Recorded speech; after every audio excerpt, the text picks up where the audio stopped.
Au nom du Père, du Fils, Saint-Esprit, un seul Dieu, Amen, que sa bénédiction repose sur nous tous, Amen.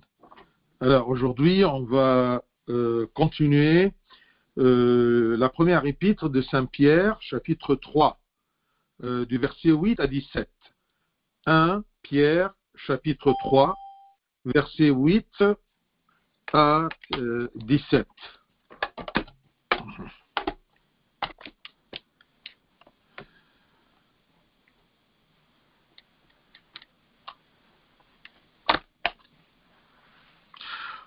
Enfin, soyez tous animés de mêmes pensées et des mêmes sentiments, pleins d'amour fraternel, de compassion, d'humilité. Ne rendez point mal pour mal, ou injure pour injure. Bénissez, au contraire, car c'est à cela que vous avez été appelés, afin d'hériter la bénédiction. Si quelqu'un, en effet, veut aimer la vie et voir des jours heureux, qu'il préserve sa langue du mal et ses lèvres des paroles trompeuses. Qu'il s'éloigne du mal et fasse le bien, qu'il recherche la paix et la poursuive. Car les yeux du Seigneur sont sur les justes et ses oreilles sont attentives à leurs prières. Mais la face du Seigneur est contre ceux qui font le mal. Et qui vous maltraitera si vous êtes zélés pour le bien. D'ailleurs, quand vous souffririez pour la justice, vous seriez heureux. N'ayez d'eux aucune crainte et ne soyez pas troublés. Mais sanctifiez dans vos cœurs Christ le Seigneur, étant toujours prêt à vous défendre, avec douceur et respect, devant quiconque vous demande raison de l'espérance qui est en vous. Et ayant une bonne conscience, afin que là, même où ils vous calomnient, comme si vous étiez des malfaiteurs, ceux qui décrivent votre bonne conduite en Christ soient couverts de confusion. Car il vaut mieux souffrir, si telle est la volonté de Dieu, en faisant le bien qu'en faisant le mal. Gloire à toi, Seigneur, éternellement. Amen.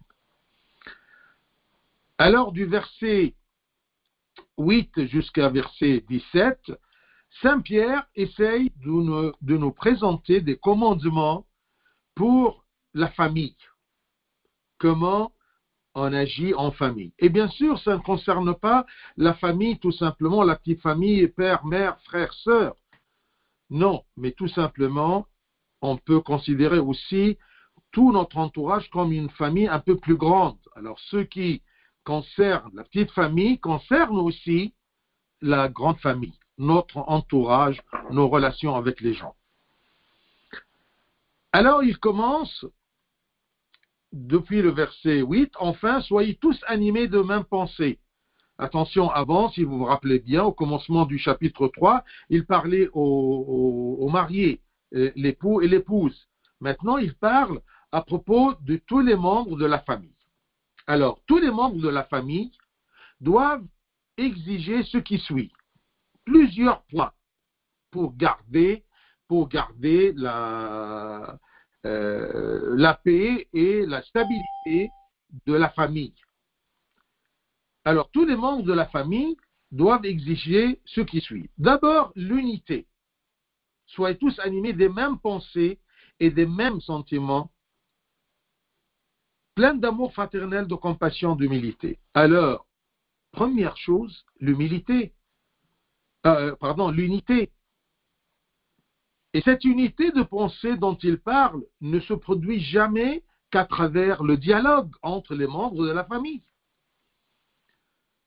Ça ne se produit pas qu'à travers la compréhension et le sentiment de chacun pour l'autre. Si chacun comprend l'autre, si chacun essaye d'avoir un sentiment vers l'autre, de penser à l'autre et avoir des dialogues, eh bien, ceci va produire une unité de pensée et de sentiments pleins d'amour fraternel, de compassion, d'humilité. Alors, on a besoin de ce dialogue et de ce sentiment de sentir les autres, de penser aux autres, d'établir un dialogue entre nous et les membres de la famille, afin que tous parviennent à un sentiment, une pensée et une opinion commune.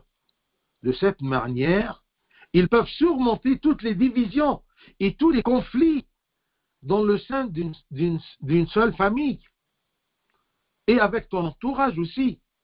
Et n'oublions pas que le Christ nous a enseigné, Matthieu 12, 25, tout royaume divisé contre lui-même est dévasté.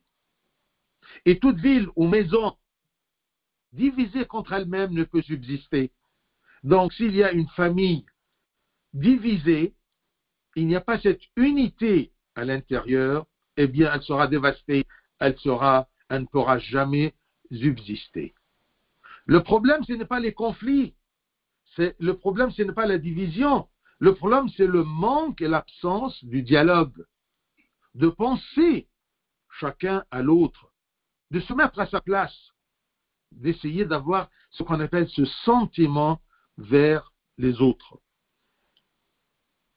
Comme je me rappelle bien, Bacurolus, le métropolite de Milan, qui est décédé, il disait toujours, c'est une grâce de sentir les autres, d'avoir une compassion envers eux, d'avoir une simple pensée envers eux, même une simple pensée. Et bien sûr, deuxième chose, c'est l'amour. L'unité, et deuxième chose, c'est l'amour. Plein d'amour fraternel, de compassion et d'humilité. Fournir de l'amour en cherchant des excuses à ceux qui font des erreurs. C'est ça le vrai amour, parce que parfois on se pose la question. Aimer un autre, comment l'aimer? De lui dire je t'aime? Non. Eh bien, quand nous sommes un groupe, quand nous sommes une famille, eh bien, fournir de l'amour en cherchant des excuses à ceux qui font des erreurs. Non pas les juger, non pas les écraser. Nous sommes d'accord qu'ils ont fait des erreurs. Mais l'amour, c'est de pardonner. L'amour, ce n'est pas d'accepter les justes, tout simplement. Eh bien, ceux qui ont tort, qu'est-ce qu'on va en faire? On les écrase? On les tue? Non. On essaye de leur chercher, des excuses, tout simplement pour installer l'amour. Et l'amour mène à l'unité. L'amour mène à la compassion pour les faibles. Et en faisant preuve, bien sûr, de gentillesse et de tendresse envers eux. Quand quelqu'un a tort, n'essayez pas de le coincer toujours, de le pointer, mais ayant de la compassion, de la gentillesse, de la tendresse envers lui, parce que c'est par là qu'on peut l'aider à s'éloigner de son tort. Enfin, soyez tous animés des mêmes pensées, des mêmes sentiments, pleins d'amour fraternel, de compassion, d'humilité. Donc, unité, amour. Ensuite, verset 9, ne rendez point mal pour mal, ou injure pour injure. Bénissez au contraire, car c'est à cela que vous avez été appelés, afin d'hériter la bénédiction. Donc, verset 9 nous dit la troisième exigence pour vivre en groupe, en famille, pour vivre ensemble comme chrétiens. Eh bien, c'est ne pas résister au mal. Résister au mal par le mal. Personne ne devrait être révolté par la colère d'autrui et échanger des paroles insultantes ou de mauvaises actions. C'est comme on dit toujours, d'une façon très simple, ne jetez pas de l'huile sur du feu. Ça va attiser la colère et le feu.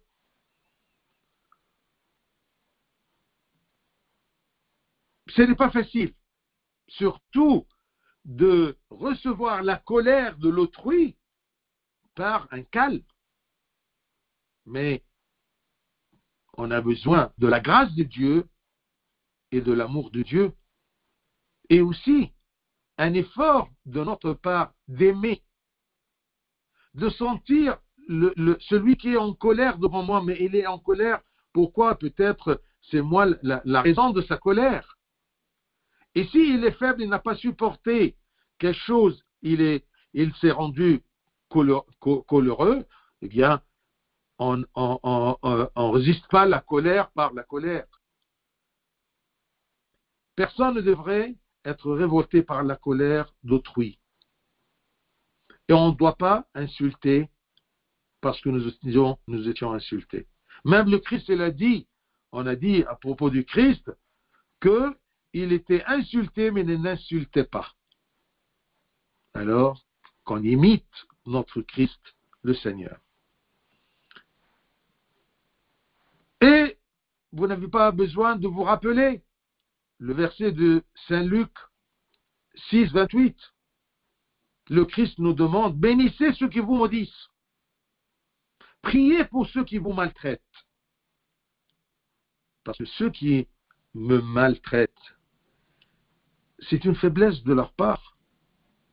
Ils se sont livrés à la colère et à la haine.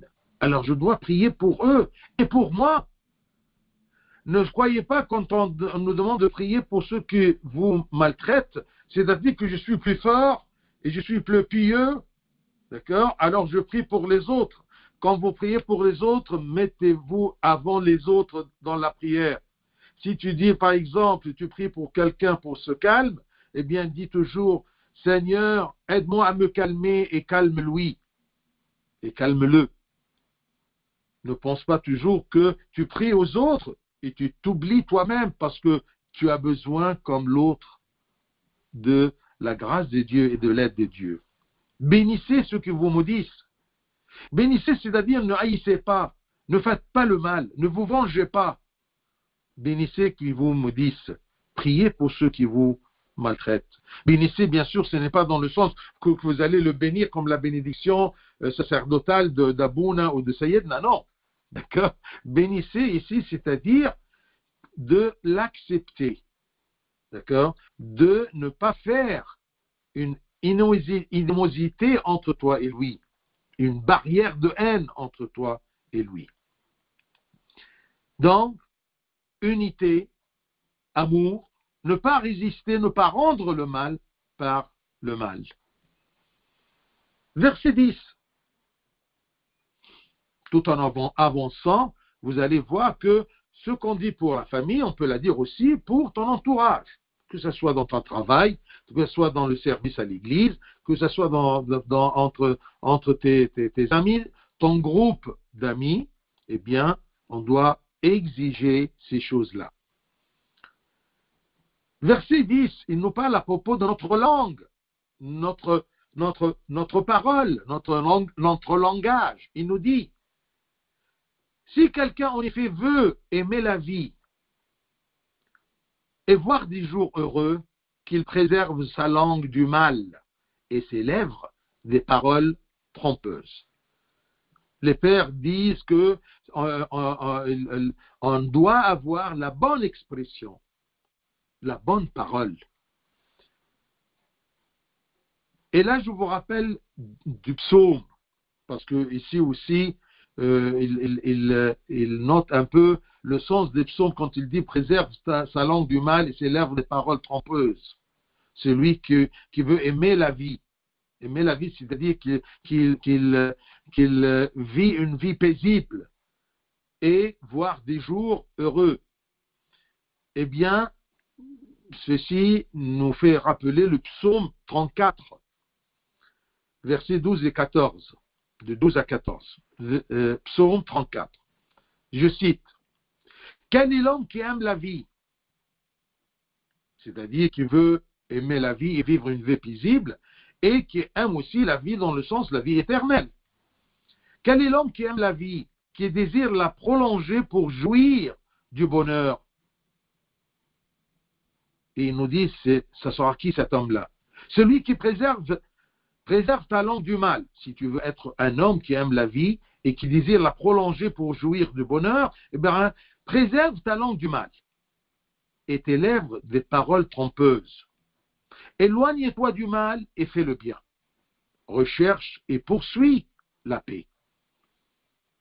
Vous voyez ça? C'est la recette, disons, d'avoir une vie paisible et prolonger notre vie pour jouir du bonheur. Eh bien, on doit préserver notre langue du mal et nos lèvres des paroles trompeuses. On doit s'éloigner de tout ce qui est mal. Mal aux yeux des gens et mal aux yeux de Dieu. Et bien sûr, le mal aux yeux de Dieu avant le mal aux yeux des autres et des hommes, parce que parfois ils se trompent en jugeant est-ce que c'est du mal ou c'est du bien. Mais on cherche primordialement ce qui est bien aux yeux de Dieu. Éloigne-toi du mal et fais le bien. Il y a une action négative, c'est de s'éloigner du mal. Si il y a une source de mal où elle peut m'infecter, eh bien je m'éloigne. Éloigne-toi du mal. Et ce qui est positif, et fais le bien. Recherche et poursuis la paix. Un homme paisible, c'est un homme que il sait par sa parole fait la paix. Ceci nous montre l'importance de se tenir à l'écart des mauvaises paroles. Les paroles qui blessent. Les paroles, ce n'est pas quelque chose de bien, de comme on dit, je dois dire au méchant que tu es méchant dans ses yeux. Non, attention, ça, tu annonces la guerre. Personne ne veut être blâmé ou grondé. Pense toujours à ça. Même moi-même, ce n'est pas facile d'accepter le blâme des autres. Vous voyez, ce n'est pas facile aussi d'accepter que quelqu'un me dit que je me suis trompé. Ça a besoin d'un niveau aussi d'humilité et d'accepter que je peux me tromper. Parce qu'il y a des gens qui ne peuvent pas accepter ceci. Donc, c'est important de se tenir à l'écart des mauvaises paroles, telles que les insultes ou la tromperie ou le mensonge. Et au contraire, bien sûr, la personne chrétienne s'exprime avec de bonnes paroles qui montrent l'amour qui est en lui. Est-ce que quand tu parles à cette personne, est-ce qu'elle sent ton amour envers elle? Parfois, si mon amour est explicite envers la personne, même si je le blâme, il peut accepter parce qu'il sait, il le sent, il sent bien que je l'aime. Donc c'est important. Ne blâme pas quelqu'un qui ne t'aime pas ou qui ne sent pas ton amour envers lui. Il sera directement un ennemi. Donc, la personne chrétienne s'exprime toujours avec de bonnes paroles, des paroles visibles, paisibles, des paroles qui éteignent le feu de la colère et de la haine, et qui montrent des paroles qui montrent l'amour qui est en lui. Un chrétien, c'est un chrétien dont le cœur est plein de Dieu et Dieu est amour. Un chrétien, un vrai chrétien, eh bien, il a un cœur plein d'amour. Et de ce cœur-là, il sort toujours de bonnes paroles et un bon langage. Versets 11 et 12. Cinquième exigence pour garder la famille saine et unie, c'est la paix. On cherche la paix. Regardez versets 11 et 12. Qu'il s'éloigne du mal et fasse le bien. Qu'il recherche la paix et la poursuive. Ça, c'est-à-dire que je cherche la paix avec tous les moyens qui peuvent m'aider à arriver à établir la paix.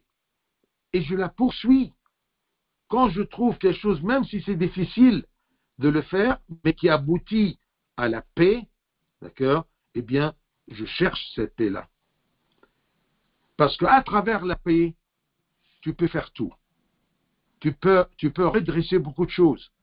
Tu peux être heureux si tu cherches la paix et tu la poursuis. Alors, si Satan soulève des problèmes,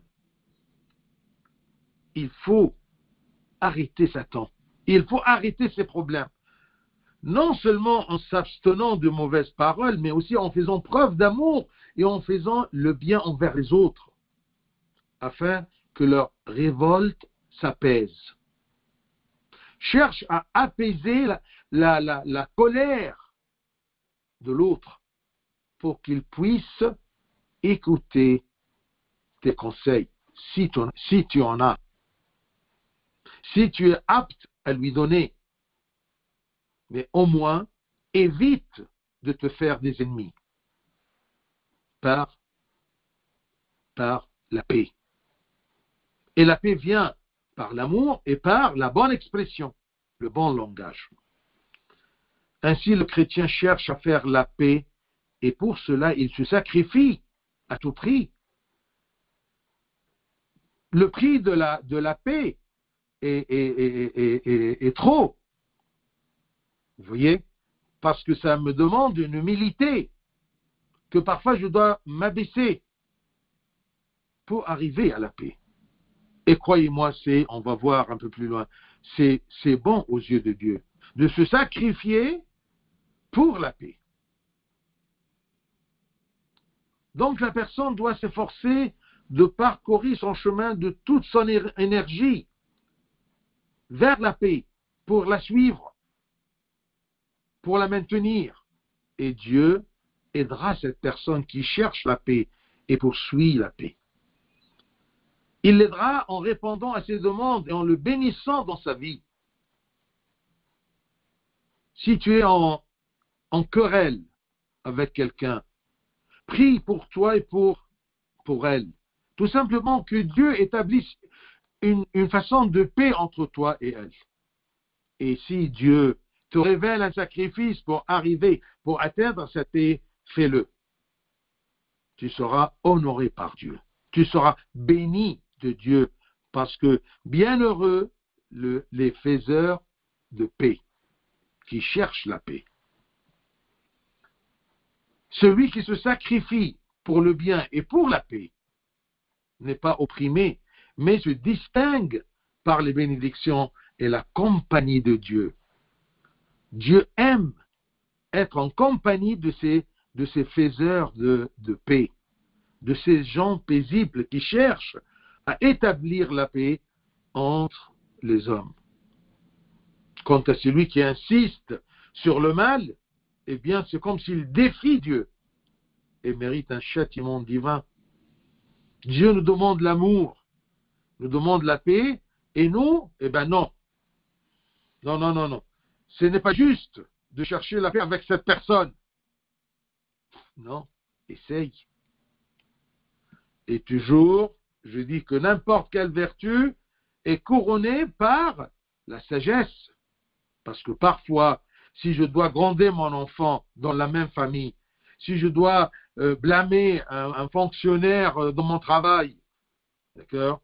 Eh bien, ça c'est la sagesse aussi. On doit avoir cet équilibre, d'accord? De présenter un amour et d'être fidèle dans la responsabilité qui est entre ma main. Quand je suis une mère, je ne chercherai pas jamais, je ne chercherai pas toujours la paix, me laisser écraser par un enfant qui est désobéissant. Ah non, il y a des limites. Mais au moins, on donne les exigences qui doivent être, d'accord, dans notre tête pour les suivre, pour garder la stabilité de la famille et le bonheur de la famille, pour qu'elle ne s'écroule pas. Alors, je répète 11 et 12, qu'il s'éloigne du mal et fasse le bien, qu'il recherche la paix et la poursuive. Car les yeux du Seigneur sont sur les justes et ses oreilles sont attentives à leurs prières. Regardez la bénédiction, regardez la récompense de ton sacrifice. Je suis d'accord que c'est difficile de faire la paix et de chercher la paix toujours avec les gens. Je me sens parfois écrasé, mais ça ne fait rien. Pense toujours que les oreilles du Seigneur sont attentives à tes prières et la face du Seigneur est contre ceux qui font le mal. Quand tu cherches la paix et tu la payes en sacrifice et en humilité et en endurance, eh bien, sache bien que le Christ, le Seigneur, il est près de toi et ses oreilles sont attentives à tes prières. Alors, imagine-toi si tu pries à Dieu de t'aider à aimer, de t'aider à établir la paix, de t'aider, d'accord, à aider ton offenseur. Sûrement Dieu sera attentif à tes prières, il va te donner l'aide et la grâce d'aboutir à ce que Dieu nous demande et nous exige de vivre. Alors ça, c'est la paix. Sixième chose, c'est la tranquillité. Versets 13 et 14. Regardez. Et qui vous maltraitera si vous êtes zélé pour le bien? Qui vous maltraitera si vous êtes zélé pour le bien? Ça, c'est une question qui te pousse à réfléchir un peu. Nous sommes toujours maltraités parce qu'on fait un peu de mal ou nous sommes un peu égoïstes. Bien sûr, ce n'est pas une règle, mais entre nous, la plupart du temps, pourquoi il y a des querelles entre nous et les autres? C'est parce que lui, il cherche son intérêt et moi, je cherche mon intérêt. Et c'est une corde qui s'attire entre les deux pôles. D'accord? Et de là, il y a une tension. Mais si quelqu'un lâche un peu, si quelqu'un se sacrifie un peu, eh bien, la tension de la corde, de la relation, va tomber. Et pensez toujours que quand il y a une tension, ou qu'il y a une querelle, ou une haine, ou une colère, cherche qu'est-ce que tu as fait pour aider cette colère à s'établir. Sûrement, même si c'est peu, mais sûrement tu as un rôle là-dedans. Et si tu essaies de traiter ton petit rôle dans cette querelle, crois-moi, ça va aboutir à beaucoup de bons résultats. Parce que c'est un bien que tu fais. Le problème, c'est qu'on cherche toujours le mal que l'autre a fait. Et je considère que le mal qu'il a fait, ça ne se compare pas, ça ne se pèse pas à propos de le petit mal que j'ai fait. Non, attention. Le mal, c'est le mal. Grand ou petit, d'accord? Eh bien, c'est comme si je pique quelqu'un et lui, il me donne un coup dans l'œil. Qui est le plus grave? Ah, bien sûr, le coup dans l'œil, mais écoute, mais ce qui a fait commencer la guerre, c'est que je l'ai piqué. Tu veux que quand tu le piques, il te pique? Ah non, on ne peut pas contrôler la réaction de la colère. Vous voyez? Alors, méfiez-vous de ceci. Juge-toi au lieu de juger l'autre. Pense à propos du petit mal que tu fais au lieu de penser, d'accord, au grand mal de l'autre. C'est pour cela que le Christ nous a dit, eh bien, cherche d'abord à enlever, non pas la poutre qui est dans ton œil, non. Considérons que c'est une paille. Enlève d'abord la paille pour aider l'autre d'enlever la poutre. Mais normalement, c'est moi qui ai une poutre dans mon œil, d'accord, et je veux enlever la paille qui est dans l'œil de l'autre. C'est rigolo, mais c'est la vérité. Qui vous maltraitera si vous êtes zélé pour le bien? Si vous faites toujours le bien, vous présentez de l'amour, si vous cherchez la paix, si vous êtes une personne paisible, si votre façon de parler, votre langage est bon et doux, qui va vous maltraiter? Personne. D'ailleurs, verset 14, quand vous souffrirez pour la justice, vous seriez heureux. Imaginez-vous. Si, pour la justice, pour ce qui est vrai, vous allez souffrir, eh bien, ça va vous donner une joie, un bonheur.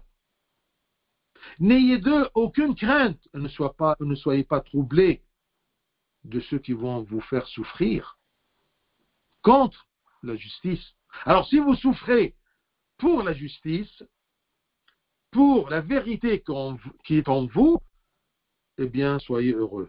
Bienheureux, ceux qui souffrent pour la justice.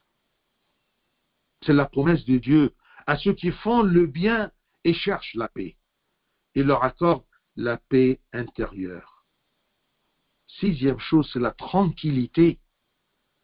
La tranquillité, c'est-à-dire la paix intérieure. Ce qu'on appelle en arabe, al-tama'nin, je suis mutma'in. Je suis calme, je suis paisible. Eh bien, j'ai une paix intérieure. Ça, c'est une promesse de Dieu à ceux qui font le bien et cherchent la paix et la poursuivent. Alors, Dieu, en regardant à ces gens-là, il leur donne, il leur accorde la paix intérieure et les protège du mal et ne permet rien qui puisse leur nuire spirituellement ou entraver le salut de leurs âmes. Il nous protège. Si nous sommes sur le chemin de la paix, nous sommes récompensés par cette bienveillance de Dieu. Il nous protège du mal. Malgré qu'il y a du mal, mais il nous protège du mal. Il ne va pas empêcher le mal, mais il va nous protéger du mal.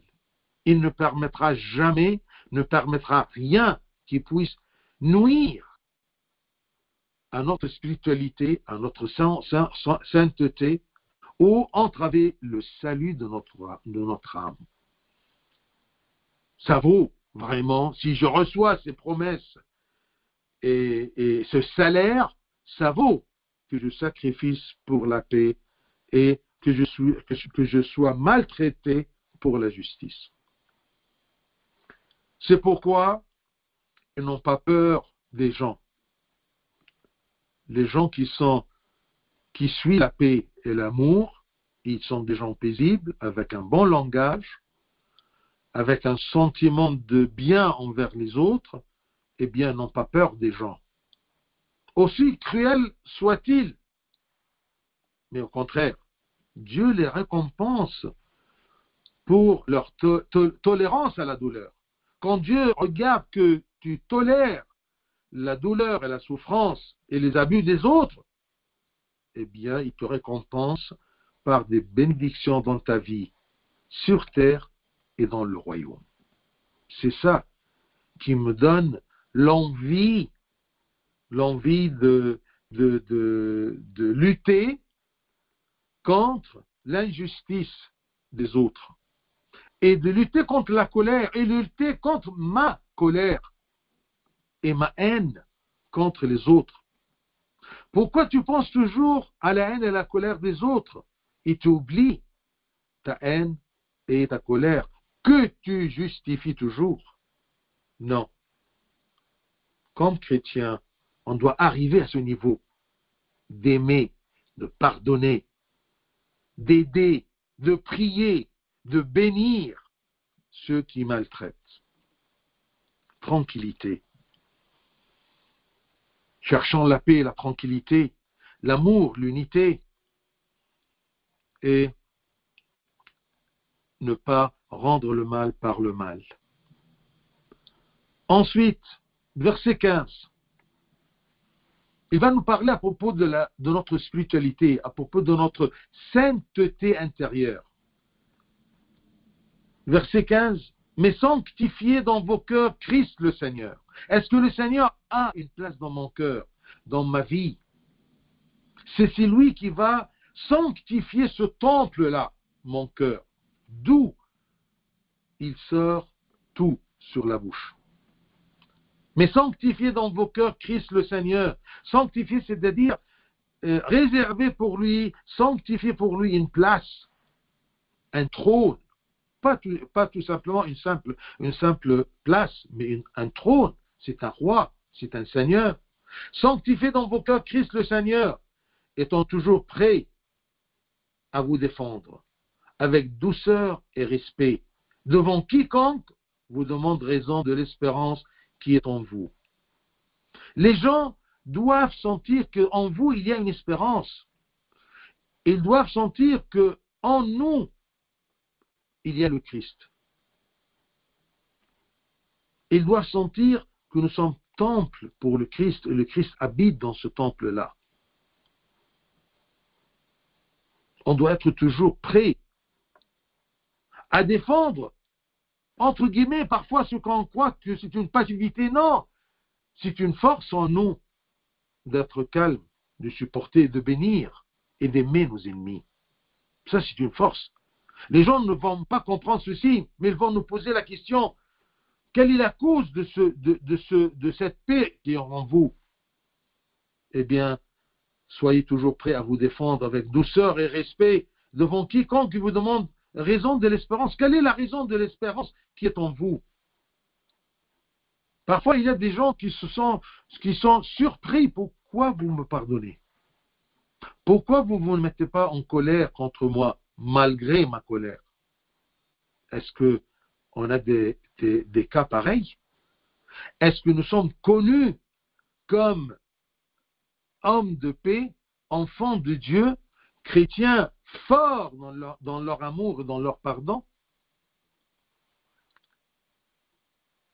Mais sanctifiez donc vos cœurs, dans vos cœurs, Christ le Seigneur, pour pouvoir vous défendre et défendre votre pacificité, votre pardon, votre amour envers les autres, parce que parfois les gens, ils sont surpris. Regardez, qu'est-ce qu'ils ont dit les gens quand ils voient la réaction de l'Église contre ceux qui massacrent les chrétiens dans les églises. Quand ils voient par exemple une mère qui pardonne ceux qui ont tué leur enfant, son enfant. Vous voyez? Eh bien sûrement, ça c'est une bonne réponse à leur question, à leur demande, la raison de l'espérance qui est en vous. Est-ce qu'il y a en nous une espérance ou pas? Et s'il y a une espérance, eh bien soyez toujours prêts à vous défendre et à expliquer ceci par le Christ qui trône dans notre vie et dans notre cœur, par la prière et par la communion et par les sacrements, par tous les moyens de grâce.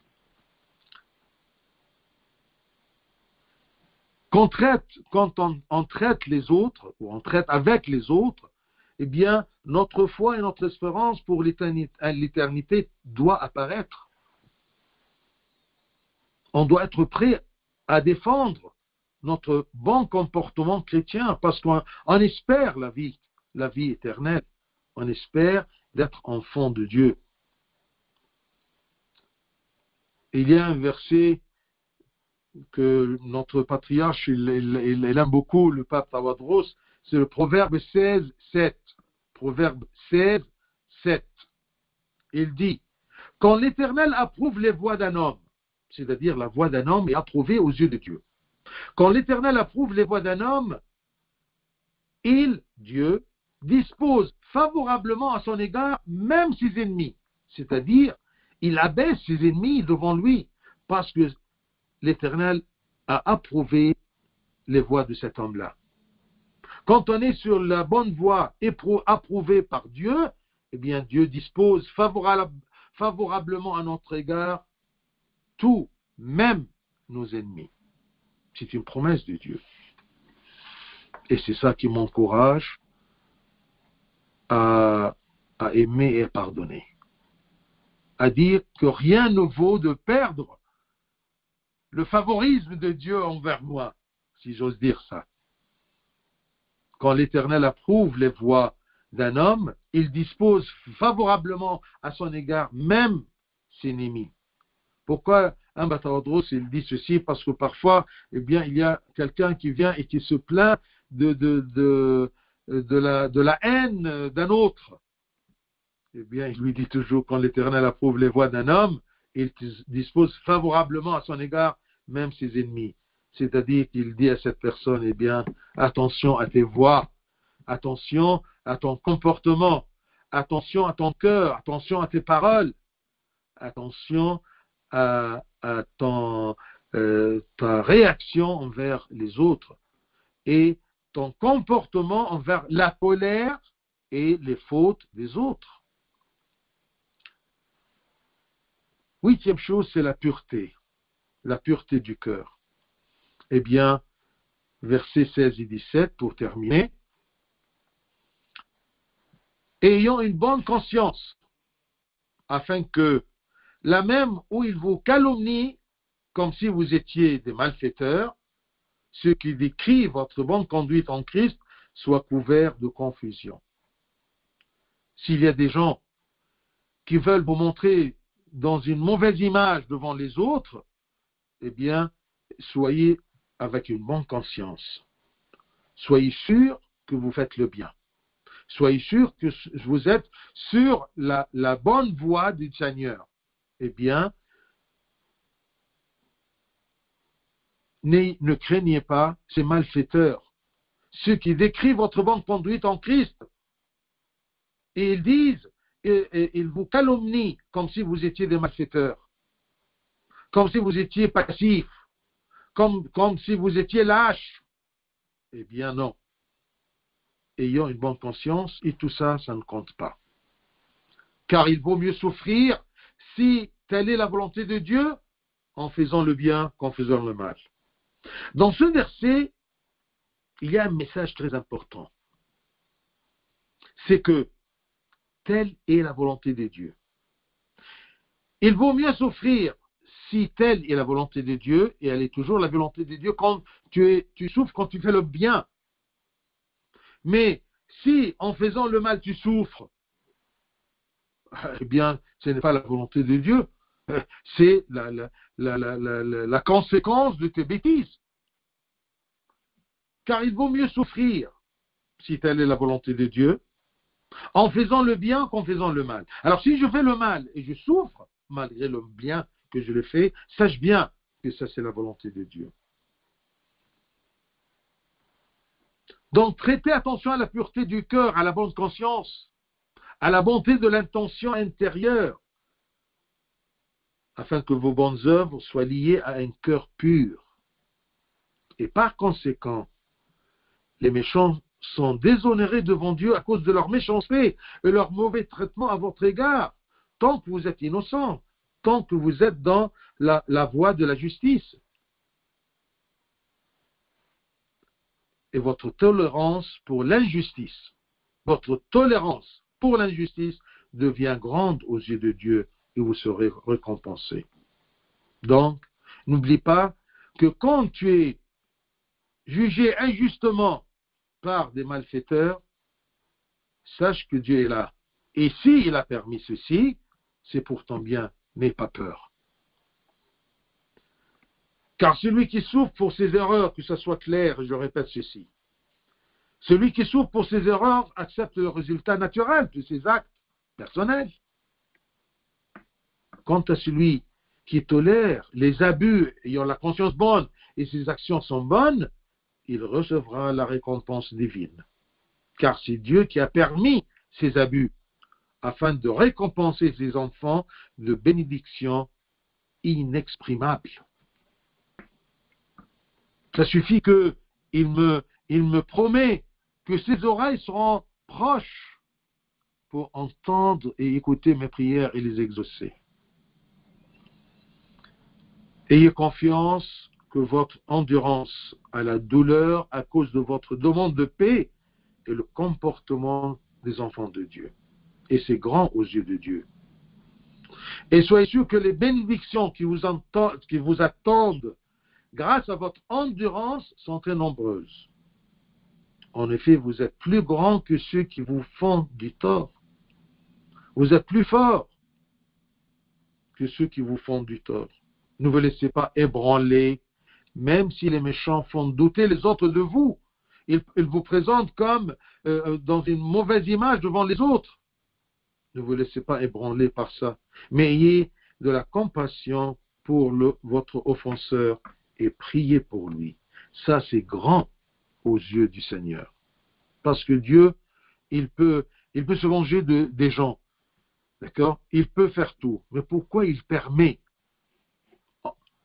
Si telle est la volonté de Dieu en faisant le bien qu'en faisant le mal, car il vaut mieux souffrir si telle est la volonté de Dieu en faisant le bien qu'en faisant le mal. Toujours c'est penser que Dieu est Pantocrator. C'est lui qui domine tout. Et il peut changer tout. Mais il permet